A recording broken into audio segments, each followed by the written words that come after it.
नमो भगवते वासुदेवाय। किपरि हो आर्थिक स्थिति रे सुरक्षा और उन्नति आसतु जानिबा परवर्ती 6टी राशि फलाफल तार प्रतिकार।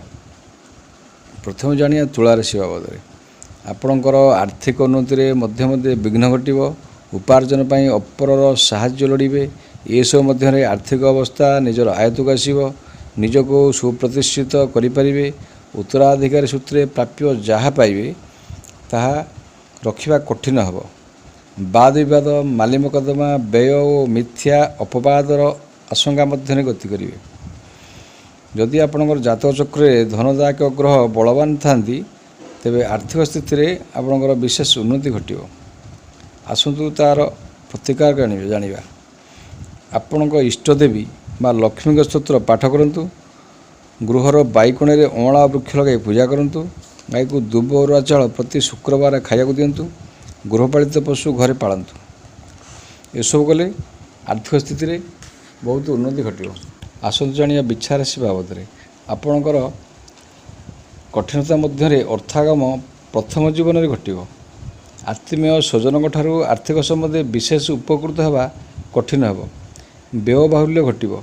जीवनर द्वितीयार्ध समय गुरु बा पितृलोकों आशीर्वाद सहसा अर्थागम घटिव।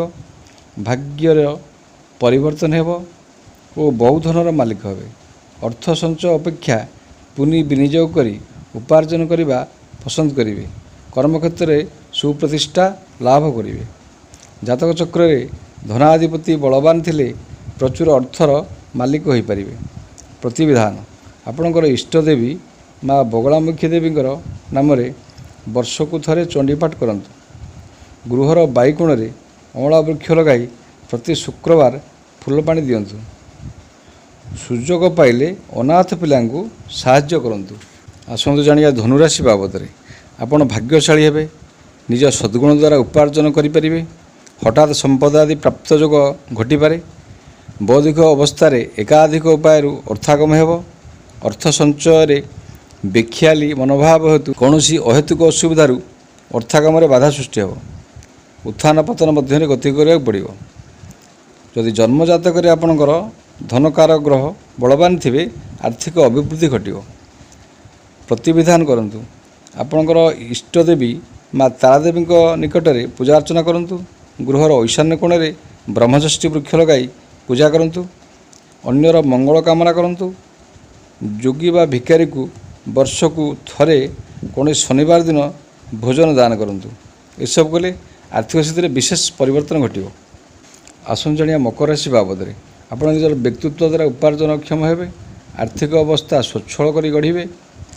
मितव्ययिता एवं मध्य मध्य खर्चाधिक घटिव। उपार्जन विषय में दुश्चिंता रहिबो। उपार्जन क्षेत्र में बहु परिश्रम करने पड़ो। निजर पारिश्रमिक अनुजाई अर्थ विशेष पाइबा कष्टकर हेब। सावधानता और मितव्ययिता अवलंबन कले शेष जीवन में संचय करें। आपणक जन्मकुंडली रे द्वितीयाधिपति बलवान थिले बहु धनर मालिक हो पारे। आसंजय करिया प्रतिकार बाबद आपणकर इष्टदेवी माँ दक्षिणकाली निकट में वर्षकु थरे पूजा अर्चना करंतु। गृहर बाईकोण में शमी वृक्ष लगाई पूजा करंतु। काऊ को निज भोजन किछि अंश खाइबाकु दियंतु। प्रतिवर्ष श्रावण मासरे शिवलिंग जल ढाली रुद्राभिषेक करंतु। एसबू कले आर्थिक स्थिति में बहुत उन्नति घटिव। आसन जानिया कुंभ राशि बाबद आपणकर आर्थिक दिगरे आपणकर आकस्मिक अर्थप्राप्ति घटिव किंबा हठात उपार्जन वृद्धि पाइब। तद्रूप एक समय क्षति मध्य घटिव। मुरबी स्थानीय व्यक्ति ठारू किंबा आनुष्ठानिक कार्य अर्थकारी विद्या द्वारा उपार्जन घटिव। आत्मीय किंबा स्त्री लोकों तरफ किछि प्राप्तिजोग निहित अछि। निजर अर्थ संबंधी केतेक समालोचना शुणा पड़ो। जदि आपण जन्मगोष्ठी धनपति बलवान थे तेबे आर्थिक स्वच्छलता रहिबो। प्रतिविधान निजर इष्टदेवी माँ दक्षिणकाली निकट में मध्य मध्य पूजा अर्चना करंतु। पर उत्तर पश्चिम कोण में अँला वृक्ष लगाई प्रति शुक्रवार पूजा करंतु।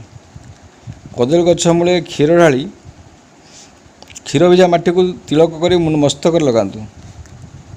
खाली पादरे मंदिर को जाए निजर दोष मानिबा उचित। ये सब कले आर्थिक क्षेत्र में बहुत उन्नति घटिव। मीन राशि आपण आर्थिक दृष्टिकोण उत्थान पतन मध्य अर्थागमर धारा अनुभव करेंगे। अल्प परिश्रम रे विशेष अर्थ पाइबार कौशल आदि उद्भावन करें।